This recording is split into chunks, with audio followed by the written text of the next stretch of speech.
Hey everyone, and welcome to World Building Wednesdays. Today we are going to talk about a story that I've been sort of hiding from everybody for a while now, and just simply because it hasn't popped up in the story just yet. So today we will be going over Nali, and this is her story. Some time ago before the plot begins, Pinky was away at war in Arash, and Nali met a foreign Tom named Moral, a wealthy Sabine from Setsuri. He came to Emmerich posing as a monster hunter, boasting of dangerous beasts he'd slain, and even claiming to have killed a Sagon, though a lot of people could kind of tell that was more or less a lie. Still, the story got him attention. He'd even purchased a lodge near the coast, using it as a base between his hunts. Nali met him while working as a waitress at the Lure, her mother's establishment. She was charmed by his tales of adventure and the freedom of life beyond Emmerich. There was flirtation, but more than that, there was temptation. A hope that Moral might whisk her away from the stagnant reef she called home. He hinted that she could join him on his hunts, and for Nali, who had grown up feeling so caged, it was intoxicating. But Miss Lily, Nali's mother, was wary. She warned Nali to stay away. She could see the danger Moral carried in his smile.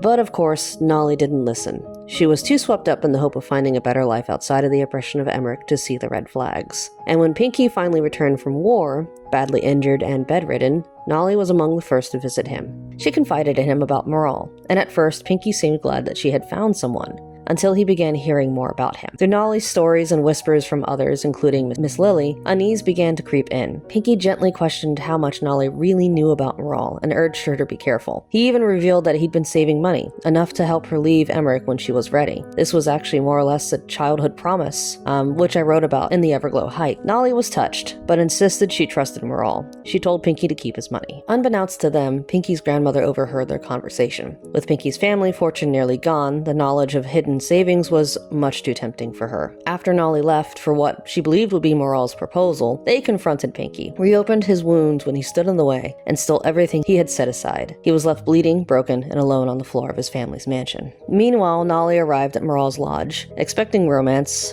but instead she was met with a twisted truth. Moral had multiple wives, all snide and territorial, mocking her as the next sister wife. The illusion was shattered. Nali realized she was just another conquest, and when she tried to leave, Moral cornered her and implied that he thought she would have been easier considering she was the daughter of a prostitute, quote unquote. Then came the real horror. He wasn't just a hunter, he had been sent to capture Miss Lily, in the hopes to return her to Setsuri as a criminal defector. Upon discovering Nali, though, he changed his plans. He wanted them both. Moral locked her in, vowing she'd eventually give in, but Nali didn't break. She escaped instead, stole one of his steeds, and rode all the way back to Atenay. What she returned to, though, was worse. She returned Pinky's estate, seeking comfort, but what she found instead was her friend severely injured, his family offering no help, no care, and just cruelty. Nali used all of her strength to carry him from the mansion and brought him to the Lure, where she and her mother nursed him back to health. During this time, Nali admitted that she was wrong, to both Pinky and her mother, about Moral. But the threat wasn't over. Moral began to harass Nali and her family, first subtly and then increasing in aggression. Nali begged Pinky to teach her how to fight, and so they started book club, a secret excuse to teach Nali how to fight and prepare for the next time Moral came, without Miss Lily knowing. Nali grew stronger, and over time Pinky recovered, slowly but surely, and together they protected one another. But eventually, it all came to a head. Moral arrived with his hunting party,